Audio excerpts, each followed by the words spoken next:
നമ്മൾ സത്യമായിരിക്കണം. നമുക്ക് ധർമ്മത്തിന്റെ പിന്തുണയുണ്ടാകണം.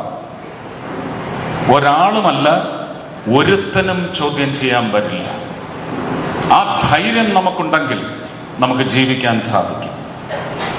ഞാൻ കഴിഞ്ഞ ഒരു 10 ദിവസം തുടങ്ങി നല്ല സ്വൈരമായിട്ട് ജീവിക്കാൻ എനിക്ക് അനുവാദം കിട്ടിയിരിക്കുന്നു. ഞാനതിൻ്റെ സുഖം അനുഭവിച്ചുകൊണ്ടിരിക്കുകയാണ്. ആർക്കൊക്കെ അതുകൊണ്ട് നഷ്ടം വന്നു എന്നുള്ളത്, ആ നഷ്ടമുണ്ടാക്കിയതിന് കാരണക്കാരൊക്കെയാണെന്ന് അവർ മാത്രം പഠിച്ചാൽ മതി. ഇതാരായി കയറിയിരുന്ന് ഇതെല്ലാം പോസ്റ്റ്മോർട്ടം ചെയ്യുന്നതും വിശകലനം ചെയ്യുന്നവരെല്ലാം വലിയ യോഗ്യര. അന്വേഷിച്ചോളൂ.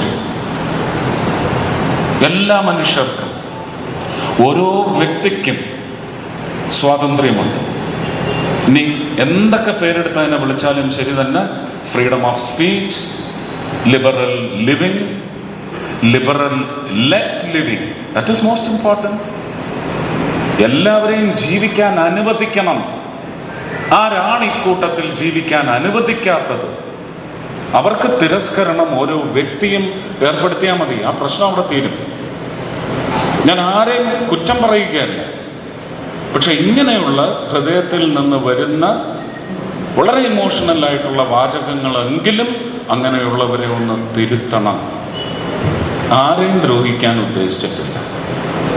കൈ ഇങ്ങനെ നീട്ടിപ്പിടിച്ച് ശുദ്ധമാണെന്നൊന്നും പറയത്തില്ല. ഇതിനു മുമ്പ് ഞാൻ പറഞ്ഞിട്ടുണ്ട്, ഇത് ശുദ്ധമാണ്. ഒരാളെയും ദ്രോഹിക്കില്ല. അങ്ങനെ ആരെങ്കിലുമൊക്കെ ദ്രോഹിക്കാൻ വരുന്നവരെ വിടുകയുമില്ല.